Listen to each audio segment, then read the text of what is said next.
que nos va a estar comentando acerca de algunos temitas en particulares en esta columna. Bienvenido, Carlos, ¿cómo va? ¿Qué tal, Alejo? Buen día. Bueno, gracias por venir a visitarnos. Hoy vamos a estar hablando de un tema que es bastante reconocido, por lo menos muy nombrado, que es acerca de el déficit fiscal y el superávit fiscal. Comentanos un poquito para comenzar acerca de estos términos, qué significan y cómo podemos hacer para entenderlo. Bueno, lo que ocurre es que esto, si bien existió siempre, es un término que durante la campaña política se usó mucho, la última campaña política, y además durante la presidencia de Milei, de la actual presidencia, también se ha hablado mucho de este tiempo, y el día lunes hubo una cadena nacional sobre este tema. Pero yo creo que antes de hablar de un tema técnico, vamos a ejemplificarlo para que la gente lo pueda entender. Perfecto. Es decir, cuando una familia en su vivencia normal tiene ingresos que luego utiliza para realizar toda la serie de gastos para vivir, si les alcanza, está muy bien, tiene un sobrante, le decimos, y si no le alcanza, tiene un faltante, bien, que tiene que ver cómo lo soluciona. Normalmente cuando ocurre esto, cuando hay un sobrante, bueno, lo puede ahorrar, guardar para los meses siguientes. Cuando hay un faltante es un problema, porque la única forma que tiene de solucionarlo es pidiendo prestado. Perfecto. A alguien que le preste dinero o endeudándose con alguien. El Estado Nacional es exactamente igual, bien, con una pequeña diferencia. Recauda impuestos, todos ingresos, y los gasta para el funcionamiento del país, ¿no es cierto? Seguridad, salud, educación, infraestructura, todos esos gastos. Cuando le sobra se produce lo que se llama superávit. Nosotros decimos, en la familia tenemos un sobrante, lo ahorramos. El gobierno dice, tengo superávit fiscal. Bien. Cuando le falta, o sea que está gastando más de lo que le ingresa, lo llama déficit fiscal. Bien. Ahora bien, ¿cómo lo soluciona el Estado? Bueno, una forma de solucionarlo sería decir, bueno, hace como la familia, pide prestado. Un préstamo. Un préstamo, que es lo que Argentina ha venido haciendo casi siempre. Ya vamos a ver una evolución histórica de esto. Entonces, ¿qué ocurre? Que muchas veces, como ha pasado en los últimos tiempos, y como Argentina es muy mal cumplidor de los préstamos que toma, sí, nadie le presta más.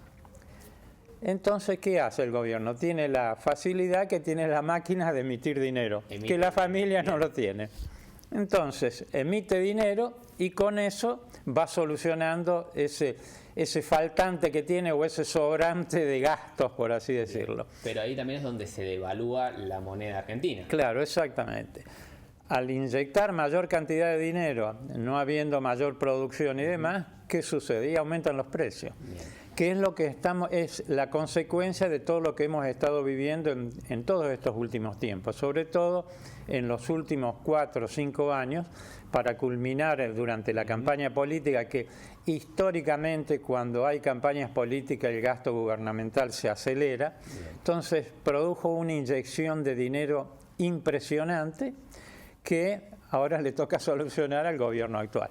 Esa es un poco la referencia entre déficit y superávit fiscal. Perfecto. Entonces, para repasar, superávit fiscal es cuando el gobierno gasta menos de lo que le ingresa. Exactamente. Y déficit es cuando gasta gasta más y tiene que pedir o préstamos o emitir más moneda.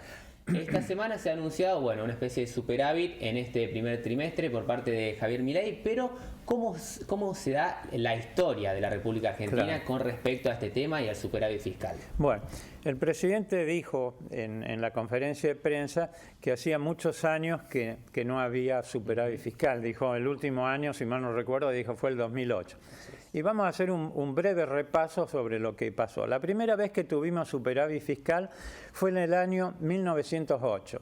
Era presidente, vamos a hacer una referencia, José Figueroa Alcorta, que era del Partido Nacional Autonomista, y tuvo la suerte de que fue un periodo que abarca desde 1880 a 1914 aproximadamente, que se dice que es el periodo de mayor crecimiento económico de la República Argentina.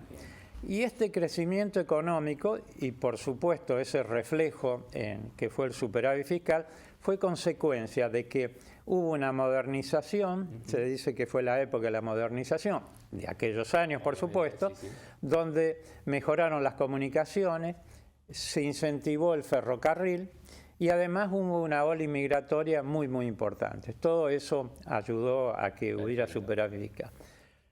Luego se vuelve a repetir esto en 1920, durante la primera presidencia de Hipólito Yrigoyen, que era del Partido Radical, y que este presidente fue, como un comentario, fue el primer presidente elegido luego de la ley Sáenz Peña, que modifica la ley electoral de aquella época. Luego Hipólito Yrigoyen volvió a ser presidente por 2 años más. Luego de esto hay un periodo bastante largo hasta que llegamos a la época del gobierno de Carlos Menem, que es donde se repite el superávit fiscal en 1992 y 1993. Esto fue consecuencia de que en ese periodo surge, más precisamente en abril de 1991, la convertibilidad, aquella famosa relación 1 a 1 con el dólar, y además que hubo una serie de privatizaciones que engrosaron las arcas del Estado. Luego hay todo un periodo hasta que se llega al año 2003 hasta el 2008, que es durante el gobierno de Kirchner, tanto de Néstor Kirchner como de la esposa, que en ese momento se decía que la economía tenía viento de cola. ¿Por qué? Porque los precios de los commodities habían aumentado, todo funcionaba muy bien, pero lamentablemente, además del superávit fiscal, estaba el superávit comercial, o sea, se exportaba más de lo que importaba y esto generaba entrada de divisa. Lamentablemente, en este periodo no se usó esa situación para hacer las reformas estructurales y bueno, ya después caímos en lo que es historia más reciente, que es la del último gobierno de Alberto Fernández, que fue un descontrol total en cuanto a la emisión, sobre todo en la última parte de la campaña política. Bien, perfecto. También estuvo el momento de la pandemia también. La pandemia, o sea, todas cosas que influyeron para que se emitiera más de lo que se debía emitir, con una excusa que era la pandemia, pero también veníamos ya normal con eso. En los últimos años de Alberto Fernández se emitía ya sin pandemia, con una discrecionalidad total, ¿no? Bien, entonces el último año que tuvimos superávit fue 2008. Exacto. Hasta este momento. Hasta este momento. Ha anunciado justamente este superávit en el primer trimestre del gobierno de Javier Milei. ¿Qué se puede esperar con respecto a esto? Bueno, lo que se puede decir es que estamos hablando de 3 meses, claro. Y yo toda la referencia histórica la hice anuales. Creo que es un buen elemento, son 3 meses, ojalá se siga así, pero lógicamente que hay, todo esto ha despertado, como es un tema también económico pero político, toda una serie de críticas diciendo sí, pero no han tomado en cuenta tal gasto. Bueno, de cualquier manera está instalado el tema, esperemos que el gobierno pueda seguirlo cumpliendo. Y en este caso tiene el desafío tan grande que es de recortar los gastos con todos los problemas que eso traslada, ¿no? Y que se ha venido dando, ¿no es cierto? Y que es un tema bastante complicado. Bien, bueno, veremos cómo continúa justamente este tema en la República Argentina. Ojalá para bien de todos nosotros, ¿no? Seamos optimistas al menos. Perfecto, muchísimas gracias. No, al contrario, Alejo, un gusto, ¿eh? Hasta aquí tenemos esta primera columna de economía de la mano de